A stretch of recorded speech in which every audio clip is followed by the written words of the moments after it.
Si Santa Maria Salome, asawa ni Zebedeo, kag iloy sang duwa ka mga apostoles ni Jesus, nga sanday San Juan Apostol, kag Santiago Mayor Apostol.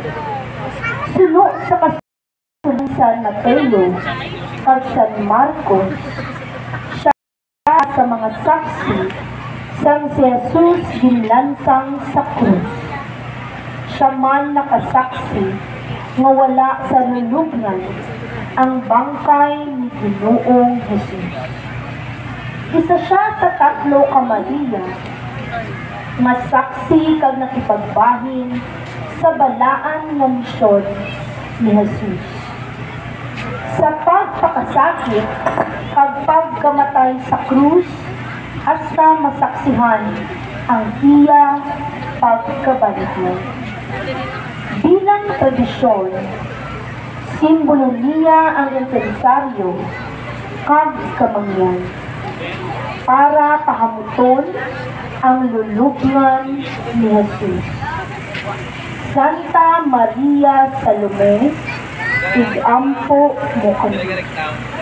Ang inyong pasos ginapanagtiyahan kag ginadumalahan sang pamilya ako.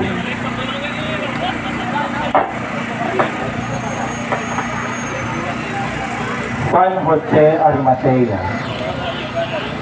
Sang silumna, nag-abot ang isa katawo nga makiranon gikan sa Arimatea. Ang iyang ngalan si Jose, kag gintutunan man siya ni Jesus.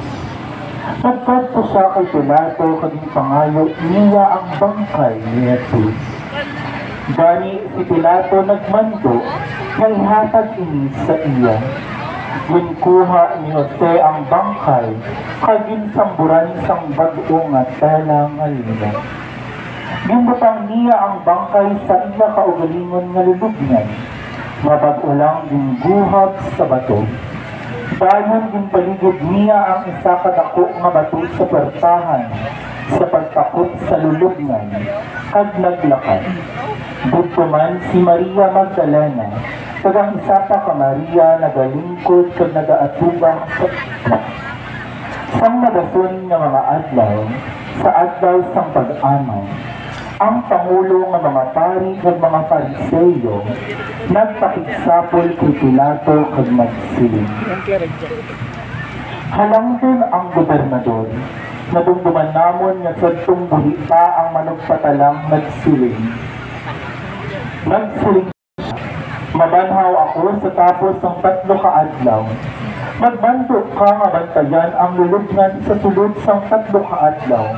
Agad hindi makakadto ang iya mga gintutunan sa pagkawat sa iya kag sa panugid sa mga tawo nga nabanhaw siya. Uling-ulihin nga kabutigan mas malain pa sang nauna. Si Pilato nagsiling sa ilan, bala ka mo sing gwardya, lakat ka mo kag pabantayin ninyo kung maayo ang lulubngan. Daming naglakat sila kaging suluhan ang bato kaging pabantayan. San Jose de Arimatea, igampo mo kami.